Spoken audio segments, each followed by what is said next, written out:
The morning sun beamed through the living room window of the Carter family home. The house sat quietly on a tree-lined street in a peaceful suburb of Grand Rapids, Michigan. From the outside, the Carters looked like the picture of the American dream.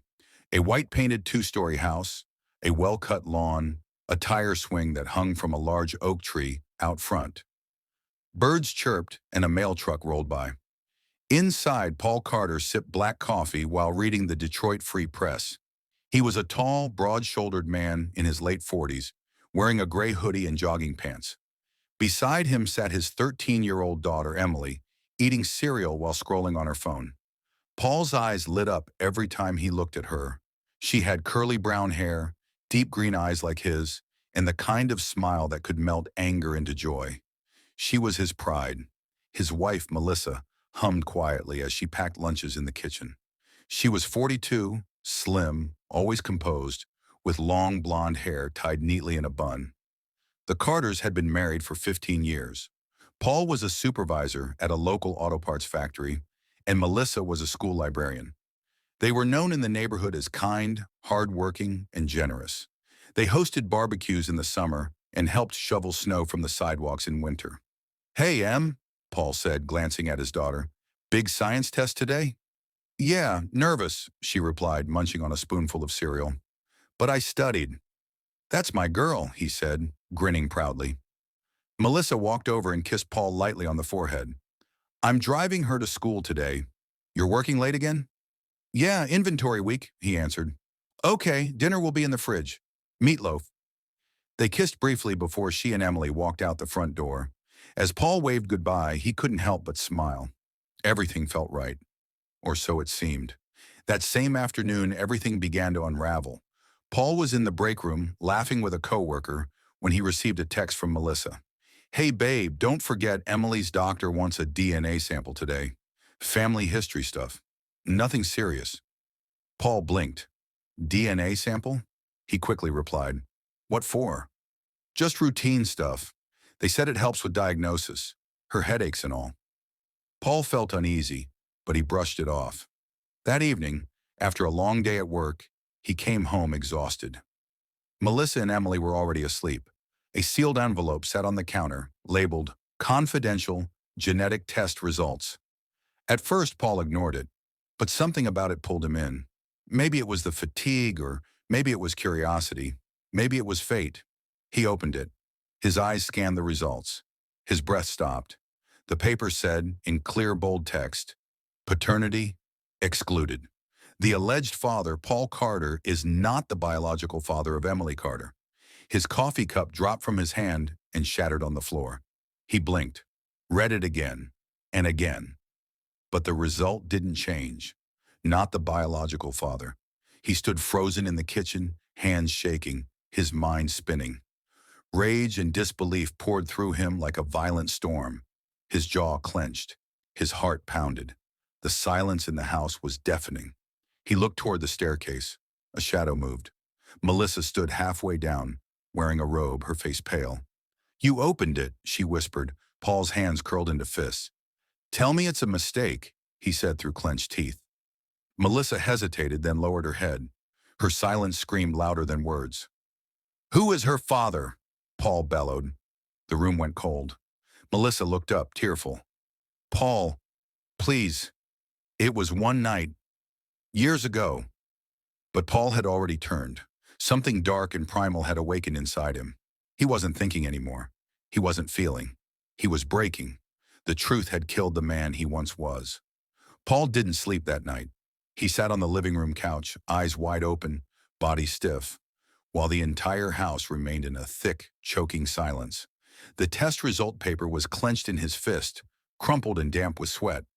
The words burned in his mind, "Not the biological father."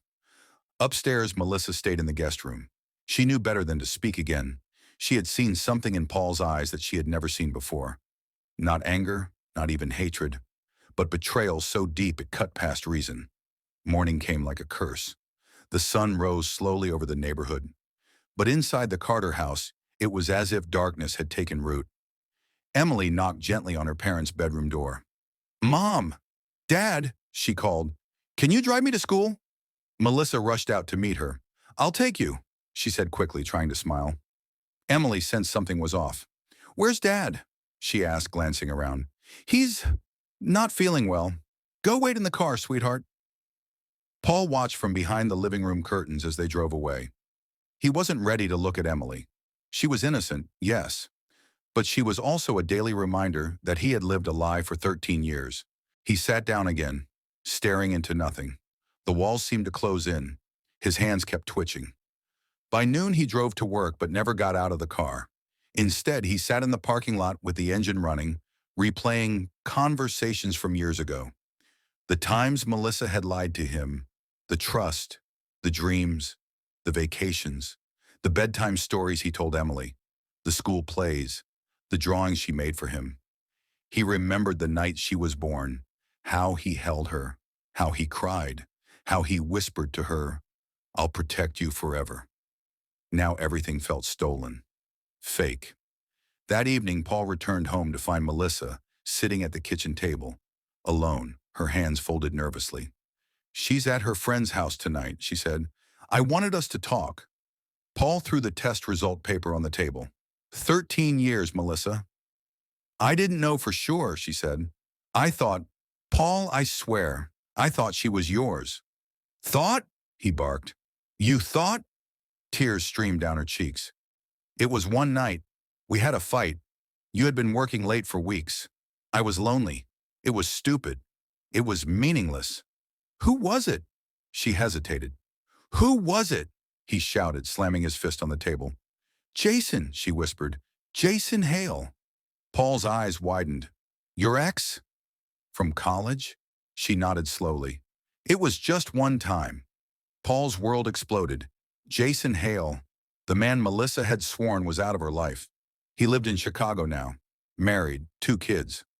"You let me raise another man's child, and you never told me?" "I was afraid, Paul. I didn't want to lose you. You were a better father to her than he ever could be." "That wasn't your choice to make," he roared. He stood up, chest heaving. Melissa backed away slowly, eyes wide with fear. "Paul, please, let's get help. A therapist.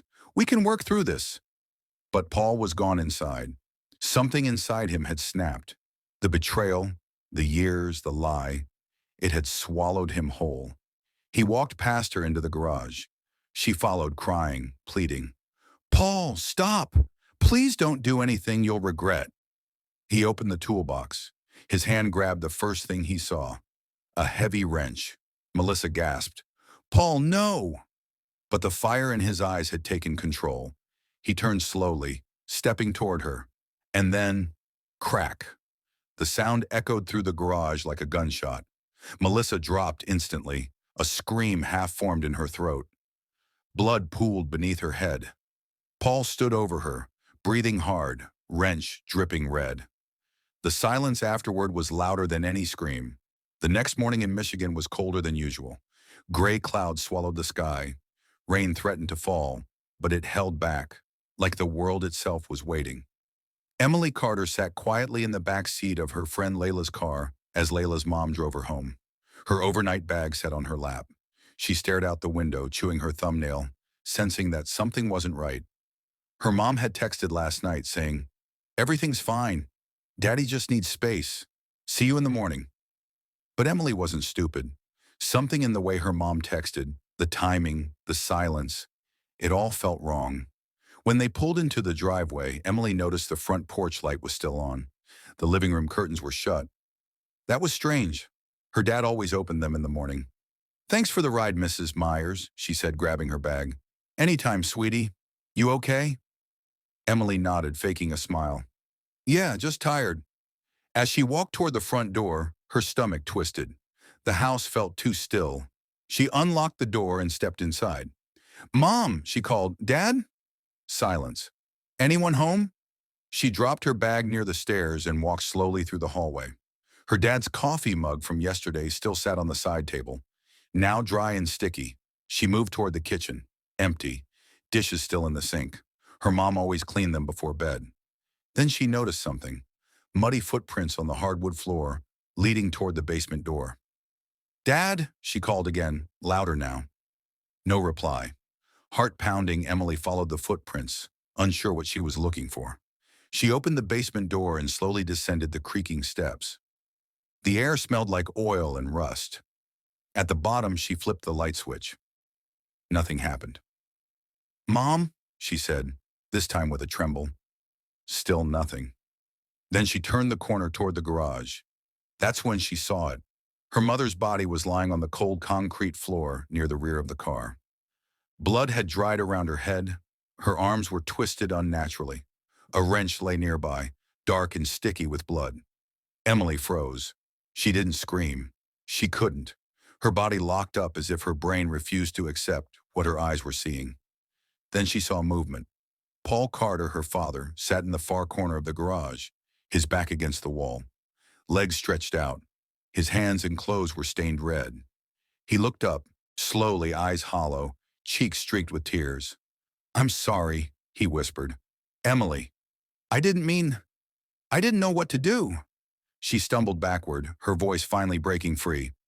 "What did you do?" "I found out," Paul muttered. "You're not mine. I gave everything. She lied to me, Emily. She lied for 13 years. Emily covered her ears. "Stop. Just stop." She backed up the stairs, gasping for air. Paul didn't follow. She ran for the phone in the kitchen and called 911, her fingers trembling so badly she could barely press the numbers. "911, what is your emergency?" "My mom. She's dead. My dad. He killed her." Her voice cracked as she burst into tears. 5 minutes later, police sirens filled the street. Neighbors peeked from windows and front lawns as 2 squad cars and an ambulance arrived. Officers burst into the house and found Emily in the living room, still clutching the phone. She pointed toward the garage, barely able to speak. They entered cautiously, guns drawn. Paul didn't resist. He stood up slowly, dropped the wrench, and held up his hands. "She lied," he said. "I lost everything." They arrested him on the spot. Emily watched from the window, her face blank, her body numb. Her world had crumbled in one single night. Her family was gone. Her life would never be the same. The holding room inside the Grand Rapids Police Department was cold and quiet. A single metal table sat in the center. A camera in the corner recorded every second. On one side sat Paul Carter, still in his blood-stained clothes, hands cuffed in front of him, head down, face pale. He hadn't said a word since they brought him in. Detective Ron Alvarez entered with a notepad and 2 cups of coffee. He was in his early 50s, known for his calm, fatherly manner, even when handling the worst kinds of crimes. He placed 1 cup in front of Paul. "You don't have to talk, Paul," the detective said. "You know your rights, but if there's anything you want to explain, now's the time." Paul didn't lift his head. He whispered, "Is she okay?" Alvarez paused. "Your daughter's with a neighbor. She's safe, but she saw what happened. She found your wife's body. You understand that, right?" Paul's jaw clenched. He nodded slightly. "She shouldn't have seen that." "Let's talk about what happened," Alvarez said gently, sitting across from him. "I'm not here to yell at you. I want to understand." Paul finally looked up.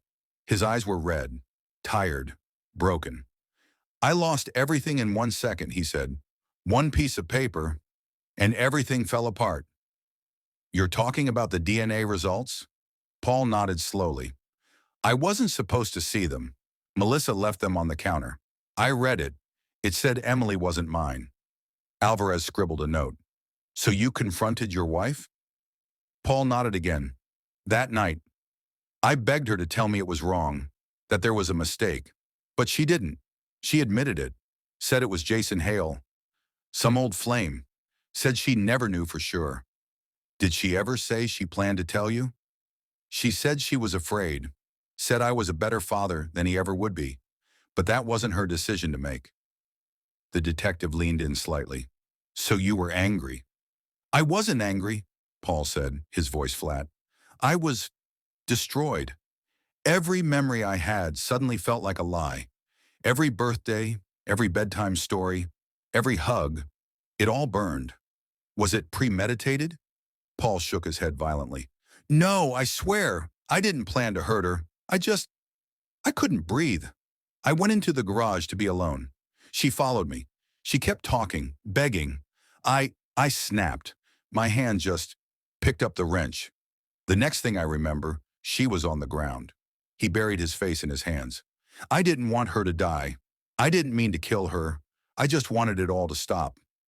Detective Alvarez studied him for a long moment. You understand that your daughter's life is changed forever?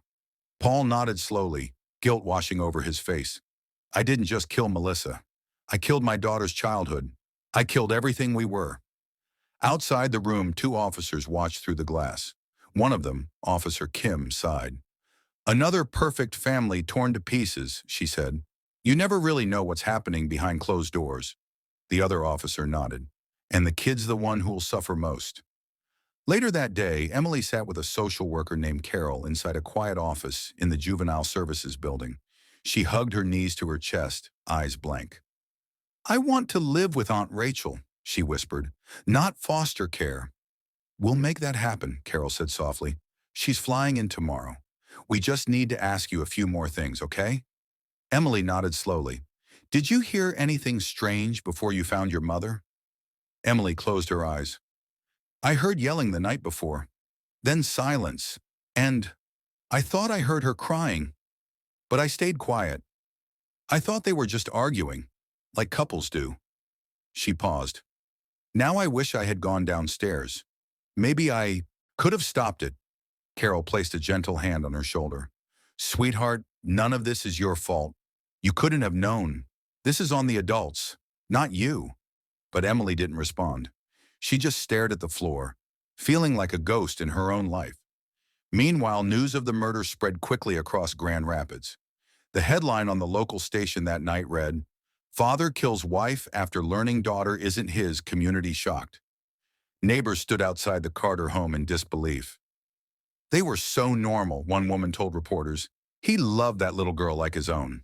It doesn't make sense. But behind closed doors, in police stations and quiet corners, a different truth was unfolding. A man's identity shattered by betrayal, a woman silenced forever, a daughter caught in the middle of a truth she never asked for. The courthouse in downtown Grand Rapids buzzed with reporters, lawyers, and curious locals. The gray stone building stood tall and quiet, like it had seen too many tragedies and learned to stay numb. Inside courtroom 3B, the trial of Paul Carter had just begun. It had been 3 months since the night Melissa Carter died. The case moved quickly because of the overwhelming evidence. There was a confession, a murder weapon, witness testimony from Emily. And Paul never hired a private lawyer. He accepted a court-appointed one without protest. He sat at the defense table now, wearing a plain navy suit. His hair was shorter, and his face looked thinner, older, as if the guilt had eaten away at him. He didn't speak much, not even to his lawyer, Mr. Greg Fulton, a seasoned public defender known for handling tough cases with calm professionalism. Across the aisle sat the prosecution team, led by Assistant District Attorney Marcy Klein. She was sharp, passionate, and determined to get justice for Melissa. The courtroom was filled with quiet tension. Judge Helen Brower banged her gavel. Court is now in session. The People versus Paul Carter. The bailiff read the charges. Second-degree murder. Paul stood silently as the judge asked, "How do you plead?" His lawyer replied, "Not guilty by reason of extreme emotional disturbance." The room murmured. The judge nodded. Proceed. Opening statements. Marcy Klein stood first. She walked slowly to the center, facing the jury. Ladies and gentlemen, this is a case of betrayal, yes, but betrayal does not excuse murder. On the night of March 14th, Paul Carter took a wrench and struck his wife in the head. He did not act in self-defense. He did not act to protect his child. He acted in rage, a rage born from a truth he couldn't accept, that the daughter he raised wasn't his by blood. She paused, her voice calm but firm. But being angry, being hurt, does not give anyone the right to kill. Melissa Carter was a mother, a librarian, a neighbor, and she deserved to live. She did not deserve to die on a garage floor with her skull cracked open. She walked back to her seat. Then Mr. Fulton stood. His tone was more emotional. "Ladies and gentlemen," he said, "you will hear from witnesses. You will hear about the kind of father Paul Carter was. You will hear about the shock, the devastating blow he suffered the night he learned the truth. But this is not a man who planned to kill. He snapped. In that one terrible moment, he broke. He gestured toward Paul. He confessed. He didn't run. He didn't hide. He's not denying what he did. But we ask that you understand why it happened. We're not asking for freedom. We're asking for mercy. Emily testifies. The room grew silent as Emily entered. She wore a black dress and looked older than her 13 years. Her hands shook slightly as she sat in the witness chair. "Do you swear to tell the truth?" the bailiff asked. She nodded. "Yes." Marcy Klein approached. "Emily, do you remember what happened the morning you returned home?" Emily's voice was small. "Yes, I came back from Layla's house. Everything was quiet. I found my mom in the garage. Did you see your father?" "Yes. He was sitting in the corner. He had blood on him. I ran upstairs and called 911. What did he say to you?" Emily looked at her hands. "He said he was sorry, that Mom lied, that I wasn't his." A few people in the courtroom gasped quietly. "Did your father ever hurt you or your mother before?" "No," she whispered. "Never. He was always kind. Loving. I don't understand what happened to him that night." Fulton approached next. "Emily, did you love your father?" "Yes," she replied without hesitation. "Do you still love him?" Emily looked up at Paul. Their eyes met. "Yes, I hate what he did. But I still love him." Paul broke into tears at the table. The judge called for a short break. Witnesses and evidence. Over the next 2 days, the court heard from medical examiners, forensic experts, neighbors, and Melissa's co-workers. They all said the same thing. No one saw this coming. The medical examiner confirmed Melissa was killed by 2 blows to the head. There was no defensive injury, no struggle. She likely died within seconds. Paul never denied it. His defense team argued that he had suffered a mental collapse, a sudden psychological breakdown triggered by the DNA discovery. Closing arguments. Fulton stood one last time. "This isn't a monster, ladies and gentlemen. This is a man who lost his mind for a moment, who lost everything in an instant. That doesn't make what he did right, but it makes it human. He has to live with what he did for the rest of his life. We ask for a sentence that shows mercy, not vengeance." Marcy Klein followed. "Mercy does not undo murder. Melissa Carter is dead. Her daughter is motherless. And the man who did it, no matter how hurt he was, must be held accountable. We ask you to find him guilty of second-degree murder." The judge gave instructions to the jury. Then 12 strangers left the courtroom to decide Paul's fate. Outside, Emily sat on a bench with her Aunt Rachel. Rain had begun to fall, soft and steady. She stared at the clouds and whispered, "I just want it all to be over." Rain poured over the courthouse as 12 jurors filed back into the courtroom, their faces blank and unreadable. The trial had lasted a week, but for Paul Carter, it felt like a lifetime. Now came the moment that would decide the rest of it. Paul sat stiffly between his lawyer and a guard. His hands trembled slightly in his lap. He hadn't slept the night before. He didn't expect freedom. He had told Fulton that much. "I just want to know what I deserve," he had whispered. "Whatever it is, I'll carry it." Emily sat beside her Aunt Rachel in the gallery. Her eyes were swollen from crying, but she stared straight ahead. She hadn't looked at her father again since she testified. She didn't know if she could. Judge Brower entered. The courtroom stood. Once seated again, the clerk called out, "Has the jury reached a verdict?" The foreman, an older man in a dark blue jacket, stood. "Yes, Your Honor." He held up a piece of paper. The bailiff took it and handed it to the judge. Judge Brower read it silently, then nodded.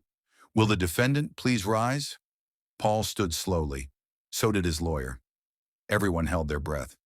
"In the case of the People versus Paul Carter," the judge read, "on the charge of second-degree murder, the jury finds the defendant," a pause, "guilty." A gasp swept through the courtroom. Emily shut her eyes tightly, Aunt Rachel pulling her into a tight hug. Paul stood motionless. He didn't flinch, didn't speak. He just slowly exhaled. The judge continued, "Sentencing will be held next Friday. Until then, the defendant will remain in custody." She banged the gavel. Court was adjourned. After the verdict, as officers led Paul out of the courtroom, He paused at the gallery rail. Emily stood, arms crossed tightly across her chest. Their eyes met for the last time. "I'm sorry," Paul said, his voice raw and broken. Emily didn't reply. She didn't cry. She just nodded. Once. It was a small, quiet nod, but it said everything. "I heard you. I still hurt, but I heard you." Then he was gone. Outside, the rain continued to fall. Reporters shouted questions from behind barriers. Rachel guided Emily past them quickly. "Let's go home," she said. Emily didn't answer. She stared up at the sky and whispered almost to herself, "He was still my dad." Meanwhile, at the county jail that night, Paul sat in his cell, staring at the blank wall. Another inmate had left a pencil sketch of a cross in the corner, and Paul stared at it like it might answer his questions. The guard brought him a tray of food, cold beans and bread, but Paul didn't touch it. He pulled a scrap of paper from his pocket. It was the only thing he had asked for. A photo of Emily, taken when she was 7, on her birthday, smiling with cake on her nose. He stared at it, tears quietly running down his cheeks. "I ruined everything," he whispered to the photo, "but you were still the best thing I ever had." Judge's chambers. Later that week, Judge Brower sat at her desk reviewing Paul's sentencing documents. She sighed deeply and leaned back in her chair. "These cases are the worst," she said to her clerk. "Not because the law is unclear, but because the people are." The clerk nodded solemnly. "It's always sad when a family breaks so completely." "It wasn't just a crime of anger," the judge murmured. "It was a crime of heartbreak." Emily's journal. That night in a quiet guest bedroom, Emily wrote in her journal for the first time in weeks. March 21st. "They found him guilty. I'm not surprised. He did it. He said he did. He's not who I thought he was. But he also is. He raised me. He made me laugh. He helped me ride my bike. But he also killed my mom. I don't know how to explain what that feels like. I'm not ready to forgive him, but I also can't erase him. He's part of me. Maybe one day I'll visit him. Maybe not.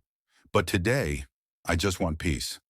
It was a bright but cold Friday morning when Paul Carter was brought back into the Grand Rapids courthouse for the last time. The sky was clear, but the air carried a sharp bite. Inside courtroom 3B, the crowd was smaller than during the trial. Just a few journalists, Paul's attorney, Emily with her Aunt Rachel, and a quiet presence from the victim's advocacy group. Paul wore the same navy suit, now slightly looser on him. He had lost weight. His eyes looked sunken but calm. He no longer had the haunted look of a man waiting for something. Now he looked like someone ready to face it. Judge Helen Brower entered and took her seat. The court came to order quickly. "This is the sentencing hearing for Paul Carter, previously found guilty of second-degree murder in the death of Melissa Carter," the judge began. "Before I issue the sentence, the court will allow statements from the family if desired." There was silence for a moment. Then Emily stood. The entire room turned toward her. She walked to the front, her legs stiff and her hands clutching a folded sheet of paper. She stood at the victim impact statement podium, cleared her throat, and began. Emily's statement. "My name is Emily Carter.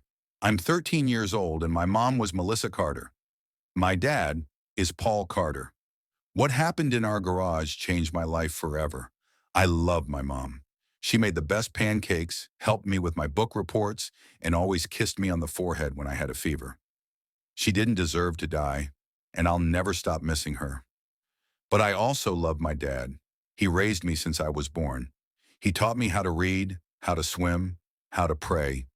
And even though he found out I wasn't his by blood, he was still my dad in every way that mattered. When he killed my mom, he broke something that can't be fixed. Not just my home, but something inside me too. I'm angry, but I'm also sad and confused. Because even though I want him to pay for what he did, I don't want him to die in prison. I don't know what justice looks like anymore. I just want peace. I want to stop waking up from nightmares. I want to be a kid again." She paused, voice shaking. "I don't know if I can ever forgive him, but maybe one day I want to try." Then she turned, walked back to her seat, and buried her face in her aunt's arms. The sentencing judge Brower took a long pause after Emily sat down. She looked at Paul. "Mr. Carter, You stand convicted of a serious and violent crime.